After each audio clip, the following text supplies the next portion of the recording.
Weight on my shoulders, word on my back, but I'm never gonna crumble, never gonna crack. The harder it gets, the stronger. Hello WhatsApp friend, स्वागत छ मेरो नयाँ भिडियोमा। साथी, हामीले हरेक दिन एनर्जेटिक रूपमा सुरुवात गर्नुपर्छ।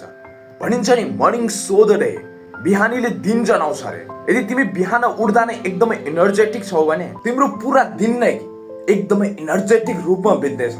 तर यदि तिमी बिहान नै एकदमै ल्याङ पाराको, एकदमै बिहान नै अल्छी गरिरहेको छौ भने के तिमी दिनमा एनर्जेटिक बन्न सक्छौ? तिम्रो दिनमा पनि त्यही पारा हुन्छ। त्यसैले साथी, तिमीलाई एउटा कुरा थाहा हुनुपर्छ, तिमी बेडबाट उठेका छौ। साथी, हर कोही यो सम्भव गर्न सक्दैन। कोही राति सुतेका तर बिहान बेडमै उनको आँखा खुल्दैन, तर तिम्रो आँखा खुलेको छ।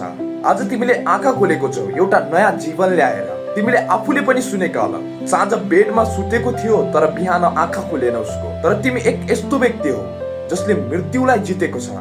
त्यसैले साथी, म भनिरहन्छु, दिनको सुरुवात एनर्जेटिक रूपमा गर अनि तिम्रो दिन नै एकदमै एनर्जेटिक हुनेछ। अनि साथी, अहिले ठ्याक्कै टाइम हेर्ने हो भने ओ माई गॉड 5:10 भइसकेछ र अब म जाँदैछु फ्रेस हुनलाई अनि त्यसपछि म थोरै बिहानको एक्सर्साइज गर्नेछु।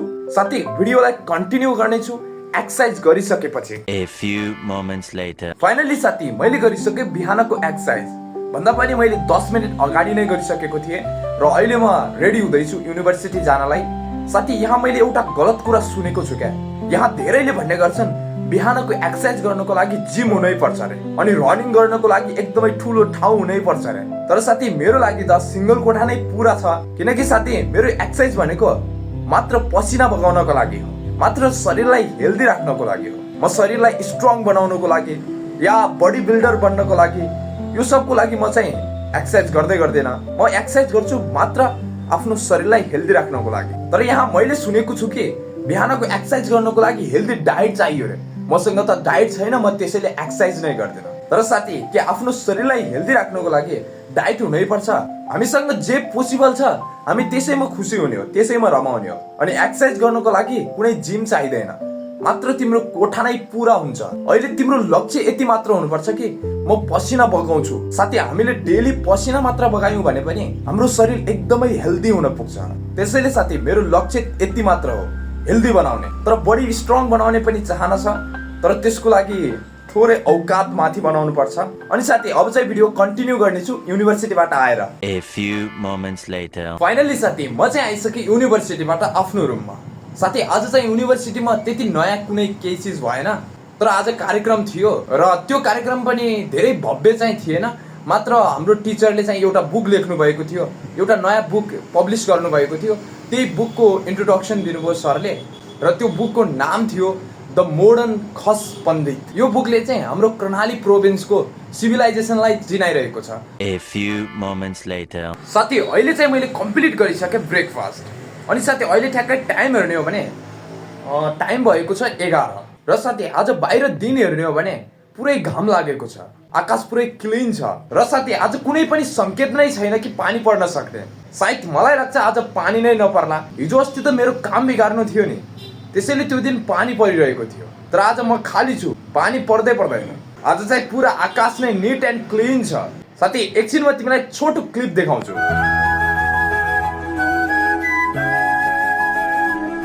साथी, तिमीले यो क्लिपमा देख्यौ होला, थोरै बादल लागेको छ, हल्का गोलमोटो। तर यसलाई पनि हामीले क्लिन नै भन्न सक्छौँ, आकाश क्लिन छ।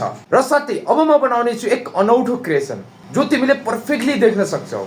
साथी, बितेको दिन मैले बनाएको थिएँ पेपर रोज। पेपर रोज बनाउन त्यति सिम्पल त थिएन, बट कठिन पनि थिएन। र साथी, आज म तिमीलाई बनाएर देखाउने छु हेबिकस फ्लावर, त्यो पनि पेपरबाट। साथी, तिमीले हरेक स्टेपलाई स्टेप बाई स्टेप देख, किनकि म आज देखाउँदैछु पुरा प्रोसेस हेबिकस फ्लावर पेपरबाट कसरी बनाउने। लेट्स गो साथी, अब म स्टार्ट गर्दैछु हेबिकस फ्लावर बनाउन, जसलाई हामी नेपालीमा घन्टीफुल भन्ने पनि गर्छौँ। त्यसको लागि सबैभन्दा पहिला मैले लिएँ red pepper, yellow paper and green pepper. साथी, अब म यो रेड पेपरलाई लिएर 14 cm को स्क्वायरमा कट गर्नेछु।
crumble, never gonna crack. The harder it gets, the stronger I feel. Turning the passion into something real.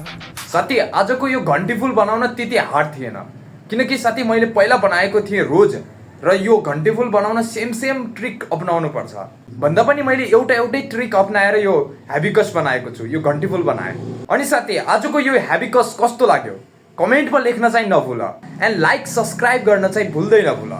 अनि साथी अब चाहिँ मिलौला फेरि नेक्स्ट भिडियोमा। टाटा बाई साथी।